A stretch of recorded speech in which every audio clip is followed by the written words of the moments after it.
Hey everyone, welcome to the show. So it appears that we have definitive proof now that ICE Gestapo agent Jonathan Ross should be charged with murder and stand trial. There's also now reason to believe that Donald Trump's Gestapo could have saved Renee Good's life if they had actually done something, if they had done anything, if they had even tried, if they hadn't threatened and blocked a doctor from treating her. So I have all of those details to share with you guys.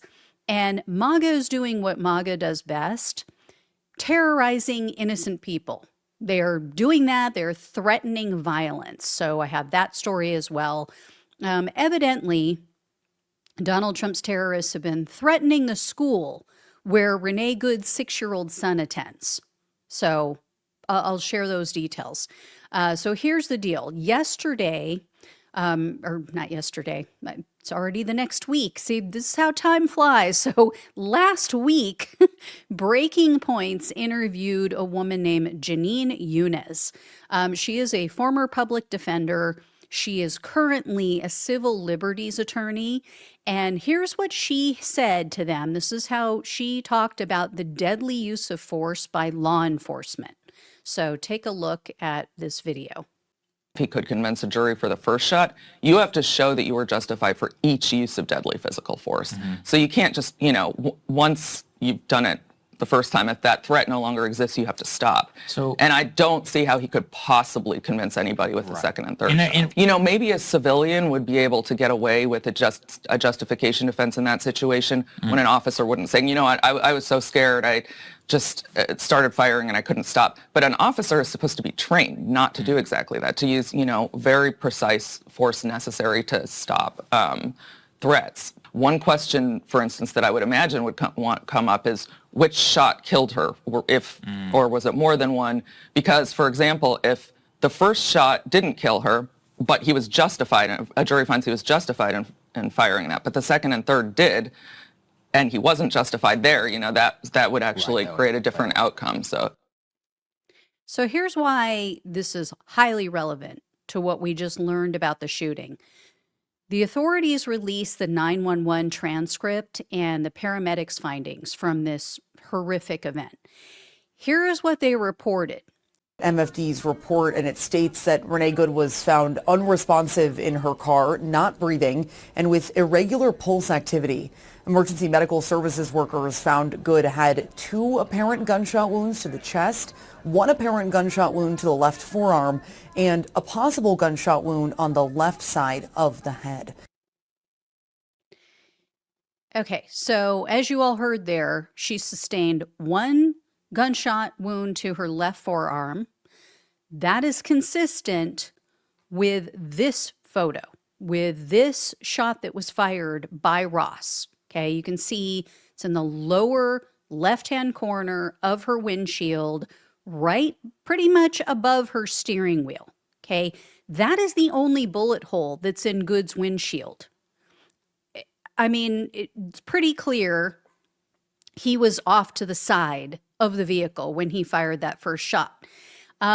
So it makes sense that she has a bullet or had a bullet in her forearm, because if her arm was down, it would have hit her forearm. Or as someone else suggested that I heard on a different show, she was, as we saw in the video, she was turning the steering wheel. She was doing, sorry, I hit my mic, but she was turning it as they teach you when you're learning how to drive, arm over arm, how you turn the steering wheel. So it would make sense that maybe as she was turning the steering wheel, that that first shot would have hit her left forearm and then gone through to maybe hit her chest, because now they're saying she has 4 bullet wounds. We all heard he only fired 3 shots. So it would make sense that one of them, somehow hit 2 areas. 1 bullet hit 2 different areas. So that would make the most sense, that as she's turning, the bullet went through her forearm and went into the right side of her chest. I'm only a health coach. I'm not a doctor, But it doesn't take a trained physician to know people don't typically die from gunshots to the forearm, okay? Unless they hit a major artery, unless the person is left to bleed out or they go into shock, then you might see that. So that's why it's vital to provide immediate medical attention. You have to stop the bleeding, you have to keep the person from going into shock. So it's unlikely that a shot just through her forearm would have killed her. Okay. And then on the right side of the chest, that may not have done it either. What probably did happen is that first shot scared the hell out of her, which could be why we saw her accelerate after that, right? It would have caused her to hit the gas pedal because you have an increase in adrenaline, you have an increase in cortisol, that is the fight or flight hormone, so it triggers that fight or flight reaction.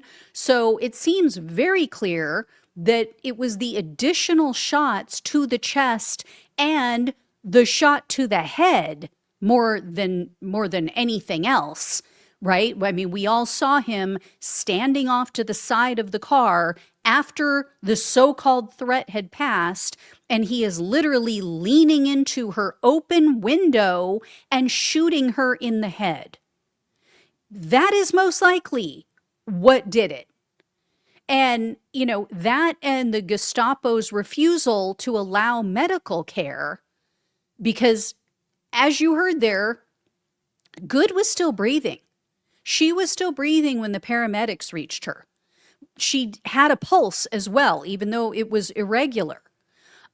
So instead of wandering around doing nothing with their thumbs up their asses, Trump's Gestapo could have been administering CPR. They could have been keeping the oxygen flow to her brain until the EMTs arrived. They could have also been moving their vehicles so that the EMTs could easily reach her instead of blocking them. So this was a completely senseless tragedy on many levels. Now, luckily, there is no statute of limitations on murder. And Good's family and her spouse have retained an attorney. They attained an attorney at the same law firm that represented George Floyd's family. So it sounds like they plan to sue. And I really hope that they do, because something needs to happen.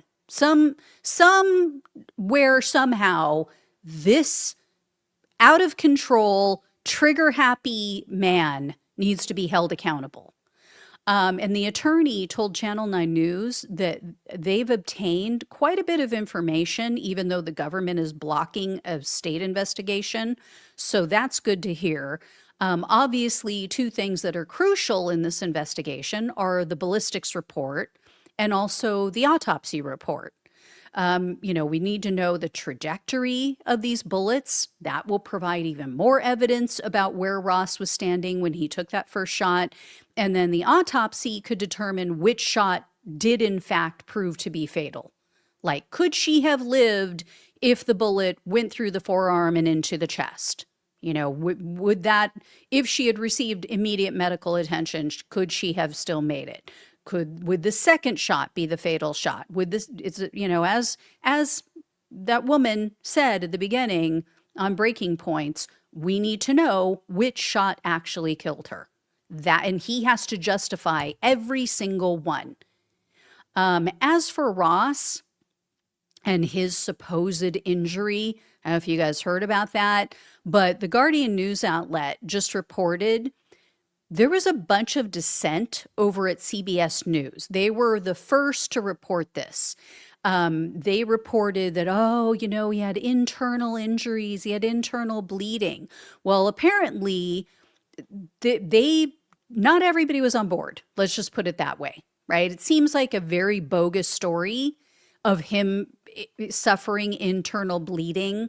And here's one of the reports about this. Again, this is from The Guardian, saying that there was like internal conflict over this. So CBS cited 2 anonymous sources, which I find hysterical because the Trump administration, as we all know, is like, oh, they're anonymous. Oh, you can't name them. This is fake news, blah, blah, blah. But then when they want to put some propaganda out, they're, oh, see, you know, you had Scott Jennings, all these other idiots on the right. See, he suffered internal bleeding. Oh, now all of a sudden you guys trust anonymous sources? But I thought you said anonymous sources were fake. So anyway, on its face, this report sounded ridiculous, right? We all saw the video of Jonathan Ross walking around, no injuries to be found. He's walking around nonchalantly after executing this woman, wasn't even limping. Okay. But now, oh, he had internal bleeding in his abdomen. Blah. Bullshit. I call bullshit. And CBS's senior vice president pointed out in internal emails that internal bleeding could mean something as benign as a bruise. So even if these sources are real, even if they're telling the truth, that doesn't mean that he had a serious injury. He may have had a little bitty bruise on his hip because he shoved his body into the car when he was trying to shoot her. And let's be real, like if you have a serious issue, you have serious internal bleeding, you have to have surgery. It requires surgical intervention to stop the bleeding. This guy was released hours later. Like, I'm sure he only went to the hospital because, oh, we have to put on a good show and pretend that, you know, you were injured and you were the real victim here. So there was a bunch of debate behind the scenes at CBS about, hey, should we even publish this? Like, shouldn't we try to get more evidence? But, you know, Barry Weiss was installed as the editor-in-chief at CBS by one of Donald Trump's minions, right? She is there for 2 reasons: to push pro-Trump propaganda and pro-Israel propaganda. That's it.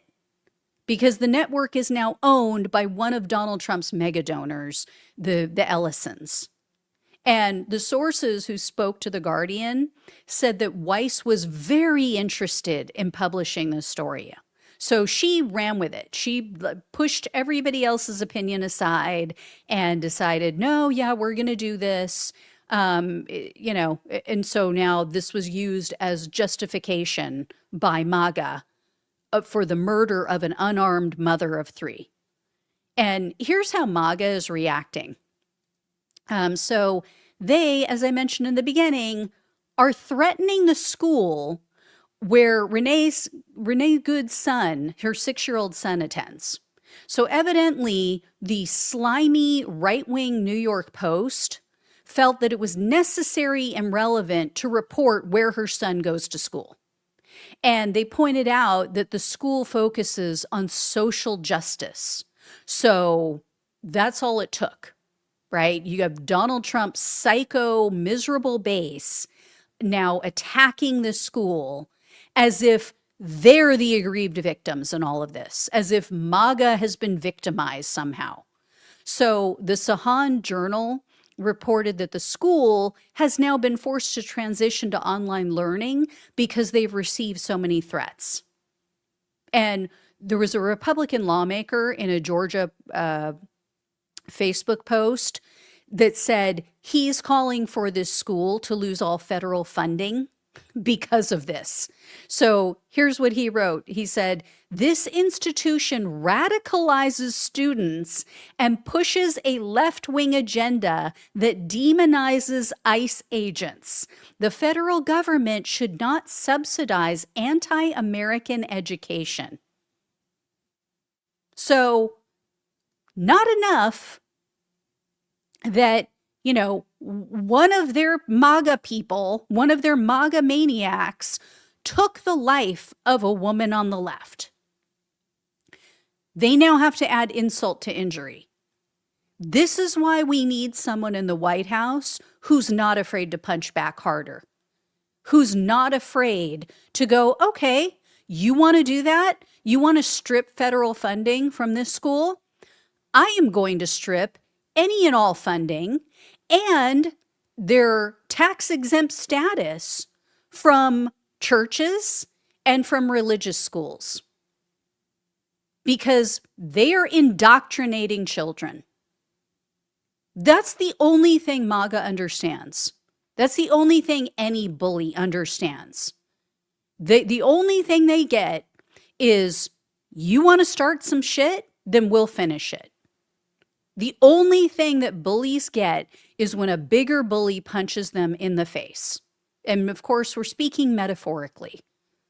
That is the only way that this is going to stop. You get nowhere by cowering in the corner. You get nowhere by saying, well, this has to end somewhere. We're going to put an end to it. We're going to be the bigger people. No, that does not work.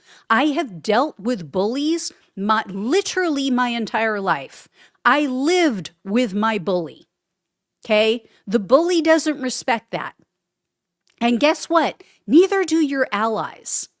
This is why I hear in focus group after focus group that everybody is fed up with the Democrats because they are weak.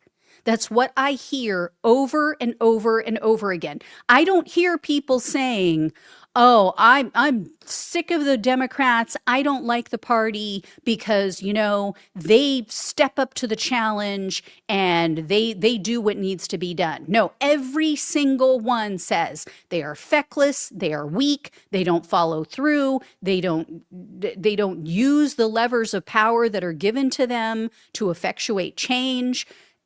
People are tired of it. They're tired of being on the side of the wimp. So anyway, guys, there you have it. I fully believe that Jonathan Good is guilty and that if there was a real investigation, that is what the investigation would find and conclude, and that he would face charges for murder. So based on the evidence that we have so far, that is my conclusion. All right, I'll let you all know when I have more. Thank you so much for watching and listening. Please like, please share, and subscribe. Please donate if you can. Love you all. Take care. Talk with you soon.